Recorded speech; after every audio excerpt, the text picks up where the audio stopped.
اللہ کا ایک بندہ تھا، وہ بازار سے گزر رہا تھا، بلکہ اس کی رحمتیں بہانے ڈھونڈتی ہیں، ذرا دیکھیے منظر۔ تو اس نے دیکھا ایک شرابی ہے، وہ گندی نالی پہ گرا ہوا ہے اور گندے پانی سے اس کا منہ گندا ہو رہا ہے۔ انسان کے احترام کے ناطے دل میں ترس جاگا اور اس کو وہاں گندی نالی سے اٹھایا اور اس کا منہ دھویا اور گھر کا رستہ دکھایا۔ خیر شام ہوئی، رات پڑی، جب پچھلا پہر ہوا تو وہ بزرگ جنہوں نے دن کو شرابی کا منہ دھویا تھا تو وہ مسجد میں تہجد پڑھنے کے لیے آئے تو کیا دیکھا کہ وہی شرابی جو دوپہر کو گندی نالی پہ دھت پڑا تھا آج اس بزرگ سے بھی پہلے مصلی پہ کھڑا ہو کے نماز پڑھ رہا ہے۔ تو بڑی حیرت ہوئی کہ یہ تو وہ دن والا شرابی ہے اور میں نے آج اس کا منہ دھویا تھا، نشے میں دھت پڑا تھا۔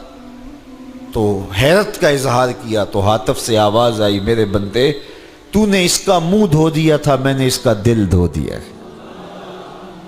تو جب بندہ اللہ کے حضور توبہ کرتا ہے، اس کے حضور معافی مانگتا ہے تو پھر وہ کتنا عطا کرتا ہے، اور بندے کے گناہوں کو معاف ہی نہیں کرتا بلکہ اس کے گناہوں کو نیکیوں میں بدل کے رکھ دیتا ہے۔ یہ بندے پر اللہ کی کرم نوازیوں کے برستے رنگ ہیں۔ التائب من الذنب کمن لا ذنب لہ، گناہ سے توبہ کرنے والا ایسا ہوتا ہے جیسے اس نے گناہ کیا ہوا ہی نہیں۔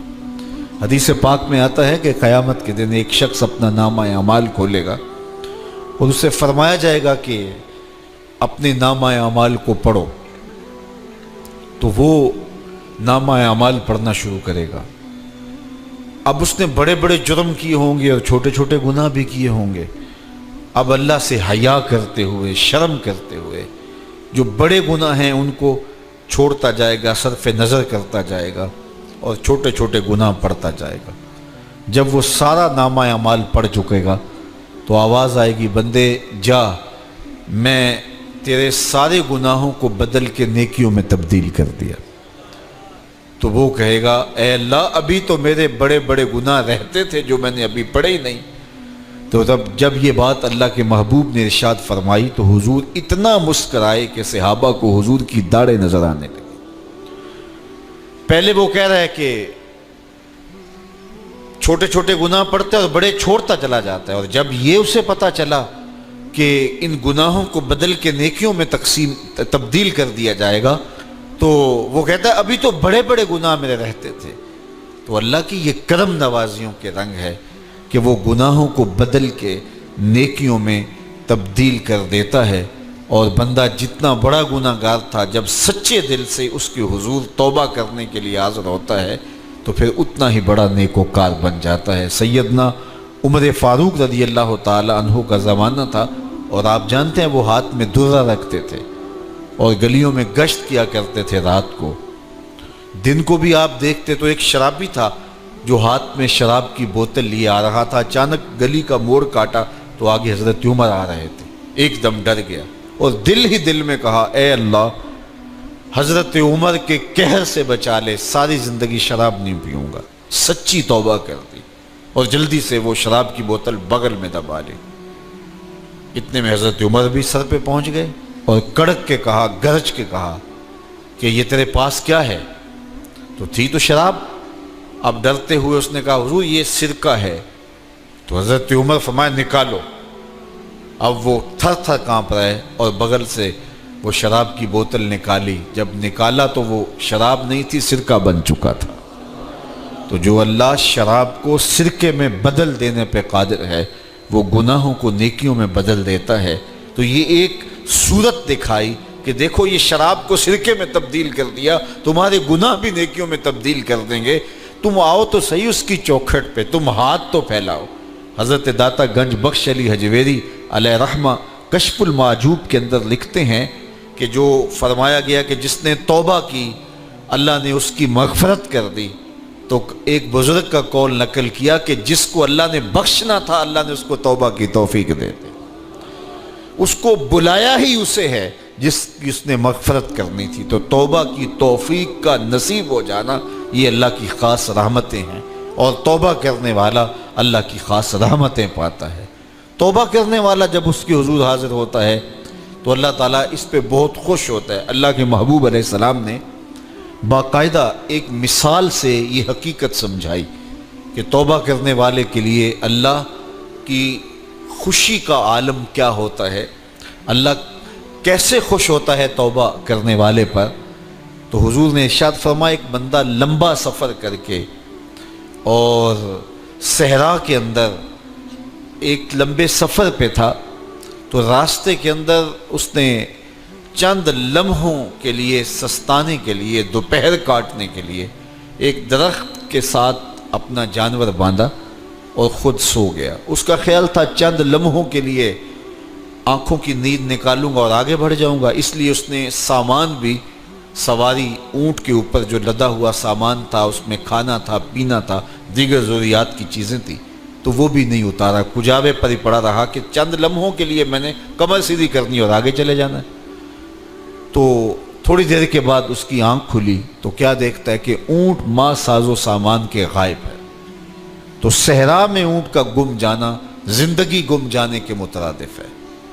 تا حد نظر نہ کوئی آبادی، نہ کوئی انسانی وجود، تو پھر زندگی نہیں موت کے منہ میں اپنے آپ کو دھکیل لینا ہے جنگل میں، اگر آپ کے پاس کچھ باقی نہیں بچتا ہے۔ تو اس نے دیکھا کہ سواری غائب ہے، سواری غائب ہے تو اس کے اوپر جو سامان تھا وہ بھی غائب ہے، تو وہ دائیں بائیں بھاگا دوڑا اس خیال سے کہ میں جو ہے وہ اپنی سواری کو تلاش کر لوں، لیکن سواری نہیں مل پائی۔ تو پھر وہ دوبارہ آیا اور اسی جگہ بیٹھ گیا، اب موت کا انتظار کرنے لگا۔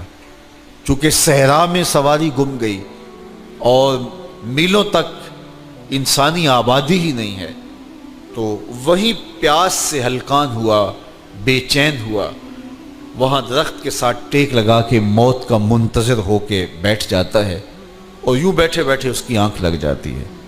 اچانک اس کی آنکھ کھلتی ہے تو کیا دیکھتا ہے کہ اونٹ ماں ساز و سامان کے پاس کھڑا ہے۔ تو اونٹ کا ملنا زندگی مل جانا تھا، تو وہ اتنا خوش ہوا کہ خوشی سے اس کی زبان بل کھا گئی۔ وہ کیا کسی نے کہا نا کہ جب بھی تیری قربت کے امکان نظر آئے ہم اتنے خوش ہوئے کہ پریشان نظر آئے۔ تو کہنا تو یہ تھا کہ اے اللہ تو میرا رب اور میں تیرا بندہ، لیکن وہ خوشیوں کے ہجوم میں درک گیا اور کیا کہتا ہے، اللہم انت عبدی وانا ربک، اے اللہ تو میرا رب، تو میرا بندہ اور میں تیرا رب۔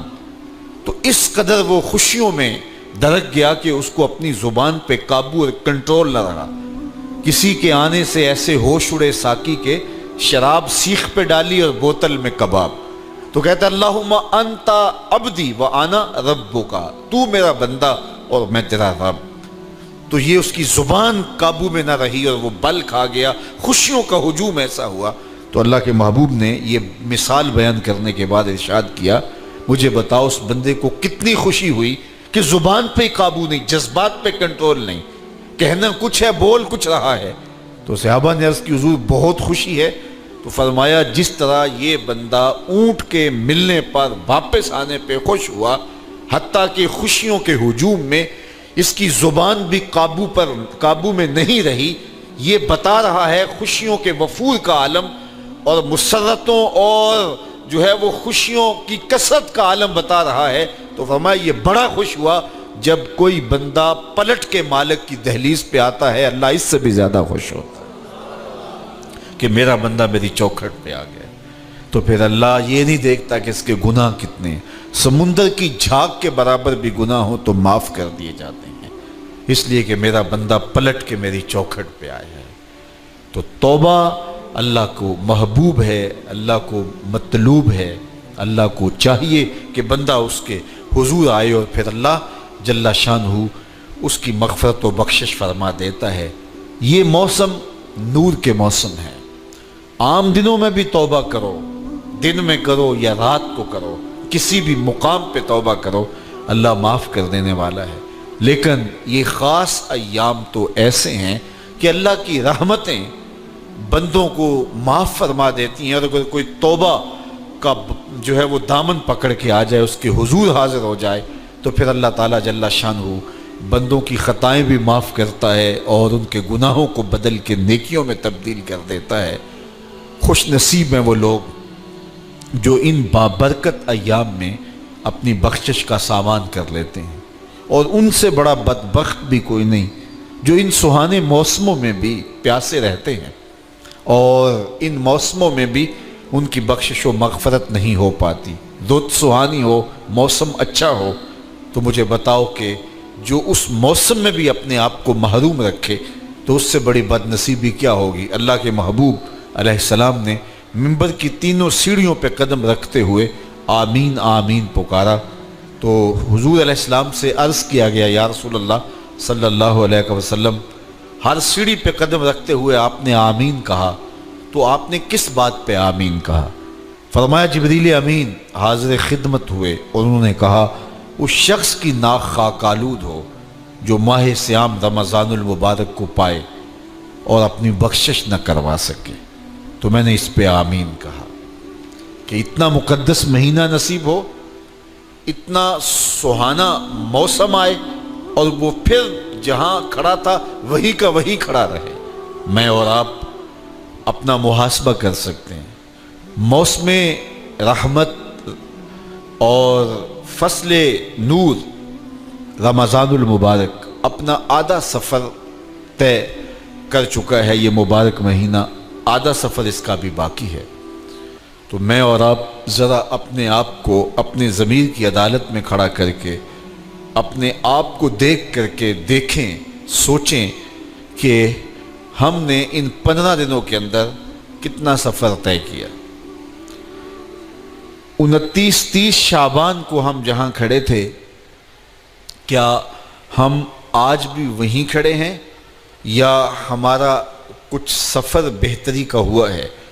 اور اگر ہم وہیں کے وہیں کھڑے ہیں تو پھر ابھی وقت ہے ہم بقیہ 15 دنوں میں اللہ کی رضا جوئی کے لیے کوشاں ہو جائیں، ورنہ کتنی بڑی وعید ہے۔ جبریل دعا کر رہے ہیں اور اس پہ حضور آمین کہہ کے مہر لگا رہے ہیں، اس شخص کی ناک خاک آلود ہو جو ماہ صیام کو پائے اور اپنی بخشش نہ کروا سکے۔ مجھے اور آپ کو پتہ ہے کہ ہم کہاں کھڑے ہیں۔ بل الانسان علی نفسہ بصیرہ ولو القی معاذیرہ، انسان خود اپنے آپ کو جانتا ہے کہ میں کہاں کھڑا ہوں، وہ اپنے آپ کو خود دیکھتا ہے۔ ایک تو فیصلہ قیامت کے دن ہوگا، نامہ اعمال تولے جائیں گے اور نامہ اعمال کے تلنے کے بعد پتہ چلے گا نیکیاں کتنی ہیں اور برائیاں کتنی ہیں۔ لیکن ایک ہم اپنے ضمیر کے اندر ترازو گاڑ کر کے اپنے عمل تول سکتے ہیں اور ہمیں پتہ ہے ہم نے نیکیاں کتنی کی، ہمیں پتہ ہے ہم نے برائیاں کتنی کی۔ جو نیکیاں کی ان میں اللہ کی رضا کے لیے کتنی کی، لوگوں کے دکھاوے کے لیے کیا کیا، خواہش نفس کے لیے کیا کیا۔ لوگ اس کو نیکی سمجھتے رہے لیکن ہم تو سمجھتے ہیں وہ نیکی ہے کہ نہیں ہے۔ اس طرح جو برائیاں کی وہ تو برائیاں ہیں۔